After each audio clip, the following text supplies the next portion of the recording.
liar can get you to believe some shit. They don't stop there. They double down.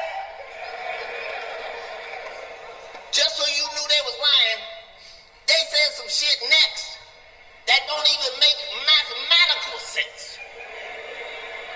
They said there's a chicken wing shortage,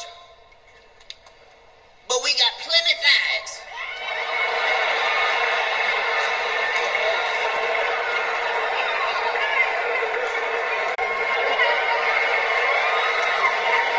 Where the fuck would you get plenty thighs from, bitch? Look, I'm not a farmer or a scientist, but I will tell you this. All chicken wings come from a chicken. Wings, two thighs. Where the fuck you getting these spider leg chickens from?